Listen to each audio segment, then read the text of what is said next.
Assalamualaikum warahmatullahi wabarakatuh. Selamat pagi, selamat malam, selamat sore, selamat malam lagi. Oke, perkenalkan nama saya Fatli Maulana, NIM 18060095. Jurusan Ilmu Ekonomi, Fakultas Ekonomi, Universitas Negeri Padang.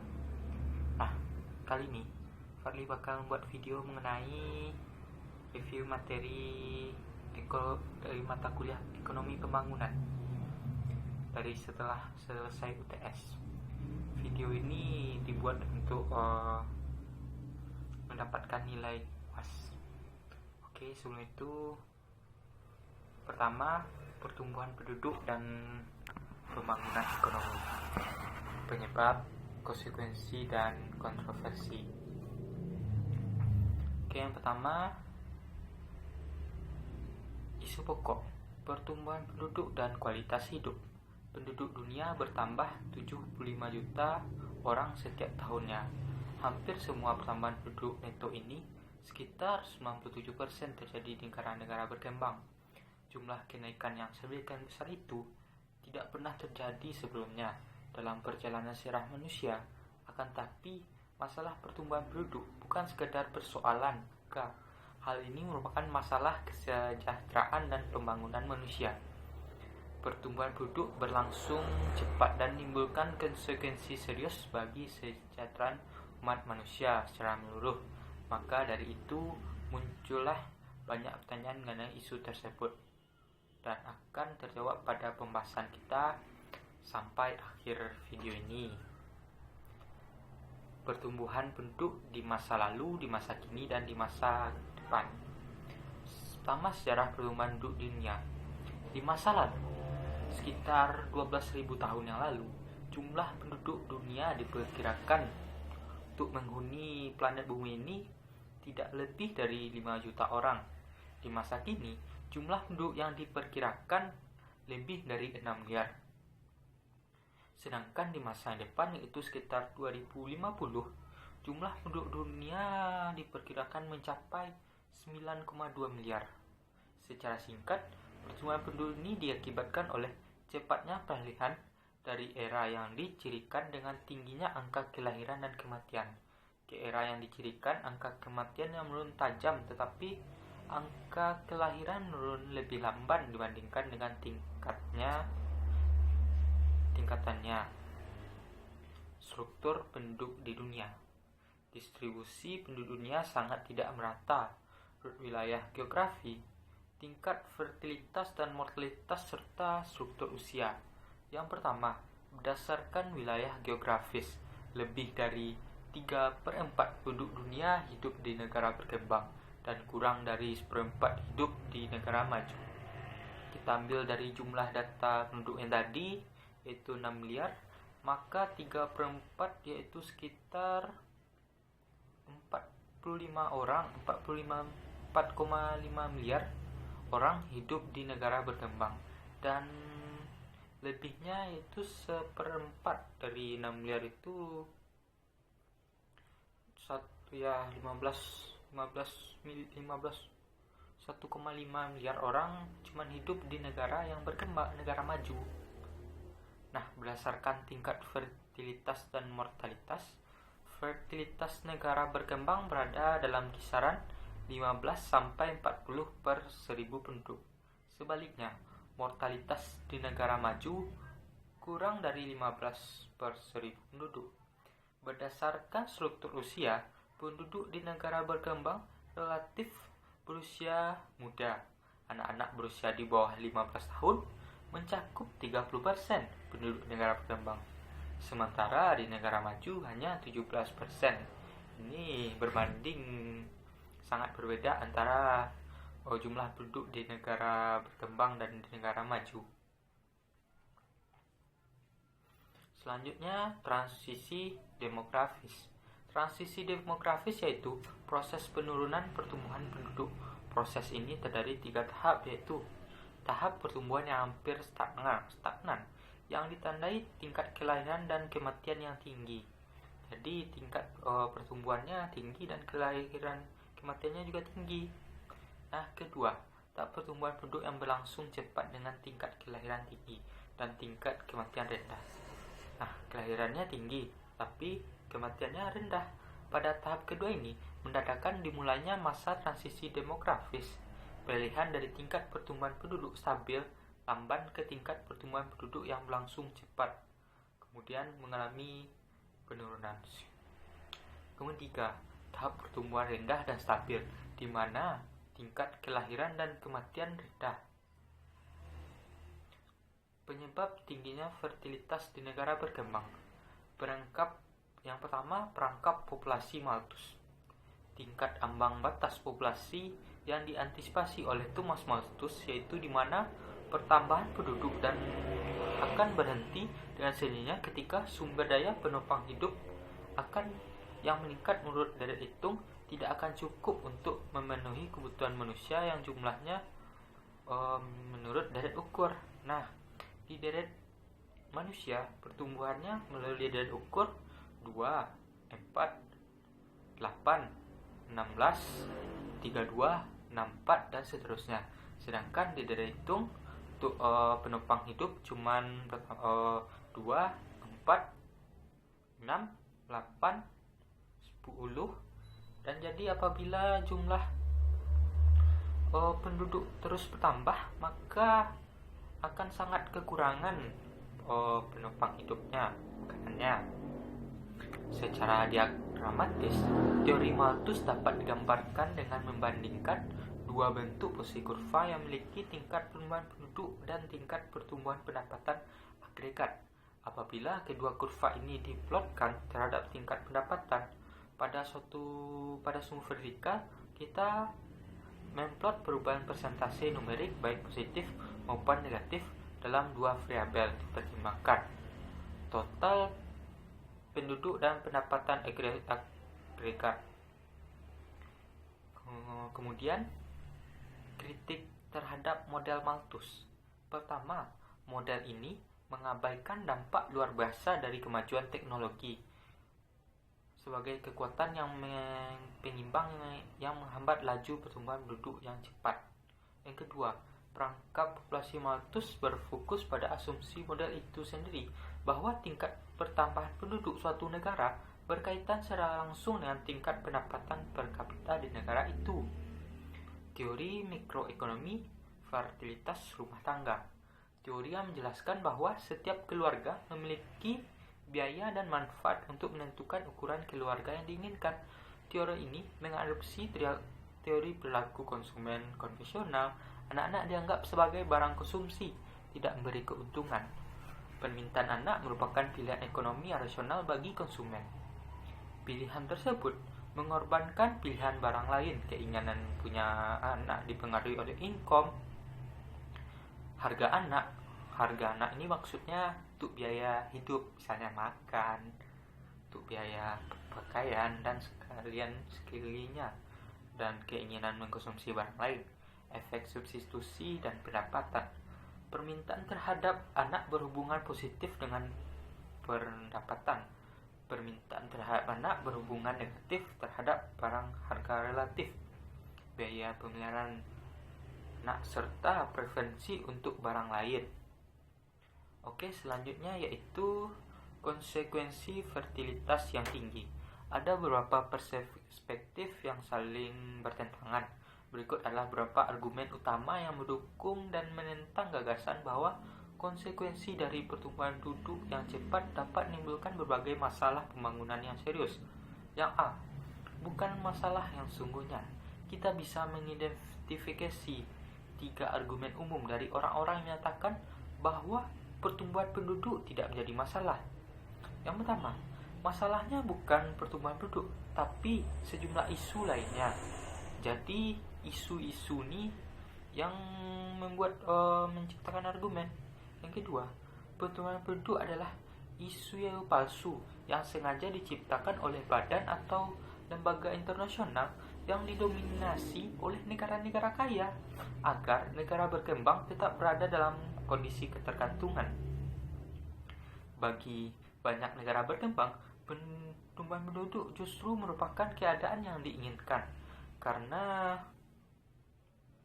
menurut mereka uh, banyak anak banyak rezeki, dan ketika mereka mempunyai banyak anggota keluarga, mereka berpikir ketika anaknya sudah besar akan meningkatkan pendapatan dari keluarga itu sendiri.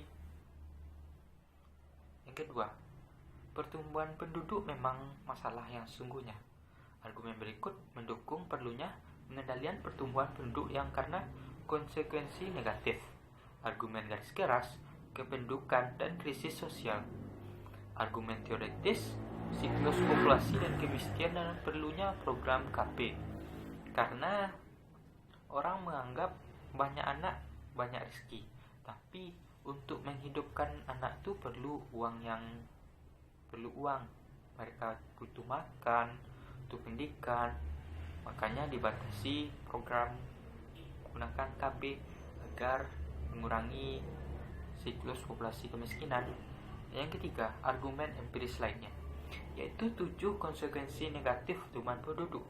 Yang pertama, pertumbuhan ekonomi. Kemiskinan kan pertumbuhan ekonomi. Kedua, kemiskinan dan ketimpangan. Ketiga, pendidikan akan menurun, kesehatan juga akan berkurang, pangan pun akan kurang untuk mencukupi kehidupan keluarga. Lingkungan hidup akan menjadi lebih kumuh. Nah, selain migrasi internasional, soalnya para keluarga itu akan mencari negara rasa-rasanya yang bisa mencukupi kehidupan keluarga mereka. Yang selanjutnya, beberapa pendekatan kebijakan. Terdapat beberapa kebijakan yang dapat diterapkan di negara berkembang untuk menurunkan tingkat kelahiran. Membujuk penduduk untuk memiliki keluarga yang lebih kecil melalui media dan massa dan proses pendidikannya.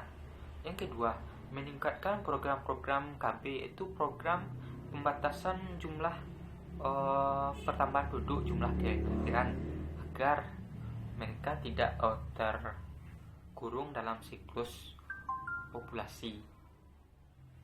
Kemudian, manipulasi insentif atau penguatan ekonomi dan disentif pelemahan ekonomi. Memaksa warga negara untuk memiliki keluarga yang lebih kecil melalui perundang-undangan dan denda. Jadi dipaksa warga negara yang ingin punya banyak anak harus didenda. Meningkatkan status sosial dan ekonomi perempuan.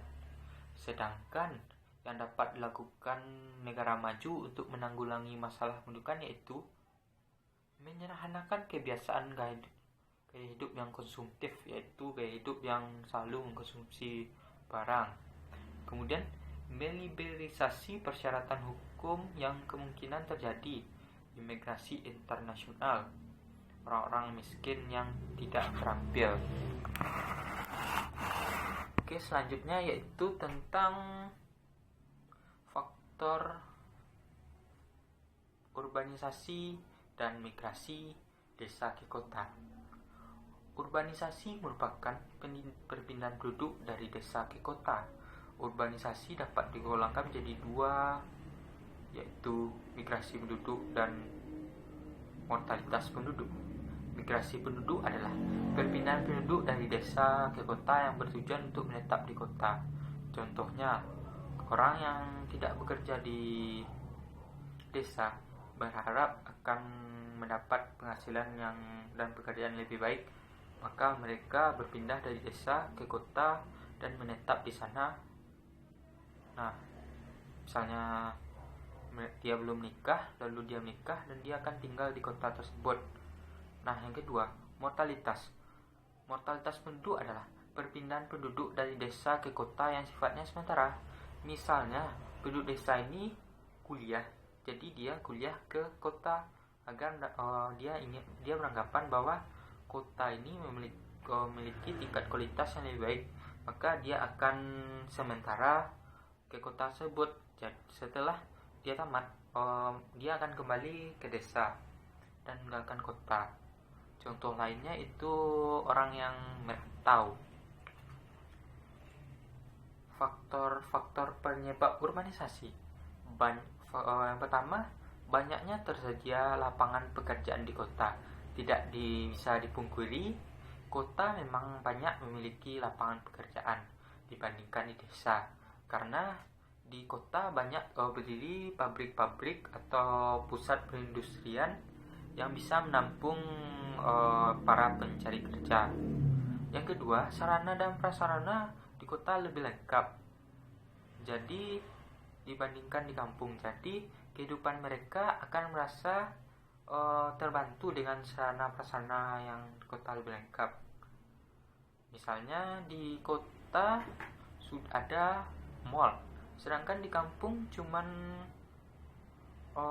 warung. Jadi orang sekali jalan aja ke mall untuk beli semua peralatan, jadi nggak harus pergi ke tempat-tempat lain. Nah, di kota kehidupan di kota lebih modern, karena di kampung lebih kurang agak tertinggal menurut mereka. Kemudian pendidikan di kota, baik sekolah ataupun perguruan tinggi, lebih berkualitas. Tidak bisa dibungkiri bahwa pemerintah sangat memperhatikan pendidikan di kota. Jadi mereka lebih meningkatkan pendidikan di kota daripada di pedesaan. Karena di kota banyak sekolah atau perguruan tinggi. Kemudian teori ekonomi tentang migrasi desa ke kota. Model migrasi Todaro yaitu sebuah teori yang menjelaskan bahwa migrasi desa ke kota merupakan suatu proses yang secara ekonomi rasional terlepas dari tingginya pengangguran perkotaan. Ada 4 karakteristik dasar model migrasi Todaro. Yang pertama, migrasi didorong dengan pertimbangan ekonomi yang rasional, tapi juga mempertimbangkan aspek yang psikologis. Kemudian, keputusan migrasi tergantung pada selisih antara upah desa dan upah di kota. Jadi orang membuat keputusan bahwa upah di kota ini lebih besar daripada upah yang mereka terima di desa. Misalnya, di desa mereka cuma bisa menerima upah 50.000, sedangkan di kota mereka dapat upah 100.000. Jadi selisih 50.000 ini membuat mereka ingin ke kota, migrasi ke kota. Kemudian, lapangan pekerjaan di kota berbanding terbalik dengan tingkat pengangguran di desa. Kemudian, tingkat pengangguran di kota merupakan akibat dari tidak seimbangnya kawasan ekonomi desa dan di kota. Nah, para pencari pekerja di desa berbondong-bondong untuk mencari pekerjaan ke kota. Jadi, dari desa lain pun orang berbondong mencari pekerjaan. Jadi, lapangan pekerjaan yang di kota cuma segini. Orang yang dari desa ke kota banyak untuk cari pekerjaan. Makanya tidak seimbang perekonomian di desa dan kota, dan banyaknya pengangguran di kota. Nah, strategi mengenai migrasi dan lapangan pekerjaan. Yang pertama, menciptakan keseimbangan perekonomian di desa dan di kota. Misalnya di kota ada 3 pabrik, maka pemerintah coba untuk membangun pabrik-pabrik di daerah pinggiran-pinggiran desa agar orang-orang desa dapat menyerap pekerjaan tersebut. Yang kedua, memperluas industri skala kecil padat karya. Jadi kita tidak perlu membuat industri yang skala besar, tapi kita juga bisa membuat industri skala kecil yang tapi padat karya. Yang ketiga, menghilangkan distorsi harga faktor. Karena kita harus menghilangkan distorsi ini, karena faktor-faktor itu cuman menjadi pola pikir kita. Yang ketiga, kemudian memilih teknologi produksi yang padat karya yang sesuai. Jadi jadi kita harus, misalnya kita di pedesaan, kita juga bisa memakai teknologi yang digunakan di perkotaan. Misalnya orang untuk mencuci tidak perlu kita cuci tangan lagi, udah bisa pakai mesin cuci, yang itu contohnya. Yang kemudian menurunkan tingkat pertumbuhan penduduk. Yang kemudian memodifikasi menurunkan tingkat pertumbuhan penduduk ini agar tidak bertambah juga orang yang menganggur. Jadi pertumbuhan penduduk diturunkan. Modifikasi keterkaitan antara pendidikan dan lapangan pekerjaan. Jadi pendidikan dan lapangan pekerjaan harus sesuai. Misalnya seorang di latar belakang pendidikan yaitu sebagai keguruan. Jadi lapangan pekerjaannya tidak hanya guru. Mereka tidak hanya guru di sekolah, tapi mereka juga mengajar les atau ikuti bimbel. Nah, dan juga bisa membuat wirausaha kecil seperti mengembangkan keterampilan yang mereka miliki. Nah, pendidikan dan kesehatan dalam pembangunan ekonomi. Pendidikan dan kesehatan adalah merupakan tujuan dasar dalam pembangunan suatu negara, di mana apabila suatu negara memiliki pendidikan dan kesehatan yang baik, maka negara tersebut tentunya juga akan baik. Karena apabila negaranya tidak sehat, maka penduduknya juga akan tidak sehat. Pendidikan bertujuan untuk menciptakan generasi penerus bangsa untuk kualitas yang nantinya diharapkan mampu membawa Indonesia menjadi negara maju. Itu adalah harapan dari guru-guru kita. Nah, kesehatan bertujuan agar dalam menjalani kehidupan baik itu menempuh pendidikan kesehatan tentu sangat penting untuk menunjang tercapainya suatu tujuan. Karena apabila kita katakanlah tidak sehat, kita akan susah untuk melanjutkan pendidikan, karena kita harus berfokus pada kesehatan. Apabila kita sehat, maka kita akan fokus untuk melakukan sesuatu. Pendidikan dan kesehatan merupakan dua hal yang saling keterkaitan, penting dimiliki suatu negara agar di dalam mencapai tujuan negara bisa berjalan dengan lancar. Nah, contoh masalah dalam pendidikan dan kesehatan di suatu negara. Masalah pekerjaan anak, yang mana masih banyak anak-anak di bawah usia 15 tahun sudah bekerja, padahal sebenarnya mereka masih usia sekolah dan usia bermain, yang tentunya hal ini bisa sangat merugikan bagi suatu negara, karena pendidikan anak sangatlah penting sebagai investasi yang akan datang. Jika mereka memiliki pendidikan, mereka juga akan paham dengan kesehatan. Jadi mereka mempunyai pola pikir yang lebih baik. Apabila mereka tidak memiliki pendidikan yang cukup baik, maka mereka akan mengabaikan kesehatan. Misalnya kalau kita kuliah, kita misalnya teknik, kita diberitahu kalau kita bekerja di sini kita harus memakai pelindung yang ini. Sementara kalau yang anak-anak tidak bekerja, yang tidak sekolah, mereka cuma mendapatkan pengetahuan dari temannya atau orang terdekatnya. Intinya, jika kita ingin negara menjadi maju, maka kita harus memperhatikan dan memfokuskan untuk pendidikan dan kesehatan bagi bangsa kita.